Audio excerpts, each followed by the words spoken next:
Operation Trumpet Call is an amazing opportunity to call on God to work in a nation that is clearly in a unique situation. Zimbabwe, as most of the world know, is suffering from issues as leadership and direction. It was certainly the poorest nation in the world until the recent earthquake in Haiti. The economy has been collapsing over years, and people are in great need of food and of health and basic requirements. And yet it's a nation that is full of amazing determination to do things well. It's in a situation where, although most of the infrastructure is gone, the church is still in place, and the church gives itself opportunities to maybe make a difference in that nation. There are three elements to Operation Trumpet Call: a call to God, a call to unity, and a call to help the poor. That third element, we will use a proven method based on godly principles called Foundations for Farming, which has been proved over the years using zero tillage to be easy to operate, easy to learn, and very productive. The goal was to train church leaders who would go back into the community. They would train farmers. We would have 10,000 farmers being trained who, on the average family size, would mean that we would have 50,000 people being fed this year. We haven't quite achieved that target, but we're close, and we're very excited about that. And the plan for Operation Trumpet Call is to then grow that on an annual basis. And although it seems ridiculous, we actually have a vision to see 5 million people fed over 5 years. That's virtually every rural family in Zimbabwe. But then an amazing thing happened. In December, I was sitting at home watching the television, and up came a concert which I began to watch. This concert was actually in aid of children in need. The guy who'd been responsible for it, a guy called Gary Barlow, was brought onto the stage and shared how the two things that he wanted to see happen. One was to raise the profile of children in need, and the other was to raise money for the charity. And as he said it, I just felt the words come into my head, which I believe was from God: I want you to do something similar.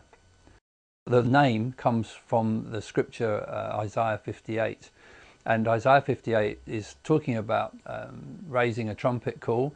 It then goes to talk a lot about fasting, and then it talks about if you do these things, then your light will rise like the dawn.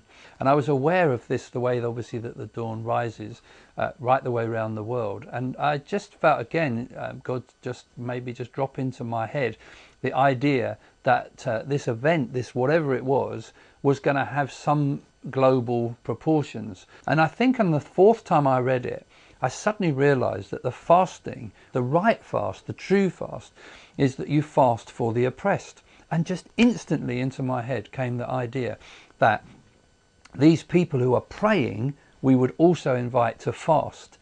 And in fasting, they would invite them to give the money that they would have spent on food to provide seed for these farmers in Zimbabwe. The result being that if the people of God around the world took this seriously, they could help Zimbabwe.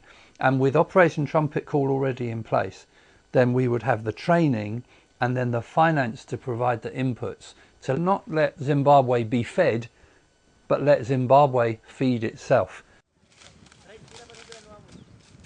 There was a mention of an email that had gone out, and this email I had assumed was a typographical error in this email, because the email was talking about in September 2010 in Zimbabwe, 50,000 people, however many it would be, calling on God, praising God, and asking God to move in their nation. I thought that would be amazing. The typographical error had another naught on it, so the figure was 500,000, which we were beginning to, I was thinking it was just a mistake. Others in the room were saying, well, maybe it's not a mistake. And as they were talking about it, I again felt the same thing, and God said to me, this is not just about Zimbabwe, this is about the rest of the world, which is why 500,000 is the figure, not 50. And I just thought, that's amazing. And then later on that week, we had another church meeting that we were at. And what I remember is the guy who was leading the meeting pulled the elders of that church together and got them to stand in a circle. And then he began to get other groups to stand around them and creating this number of circles.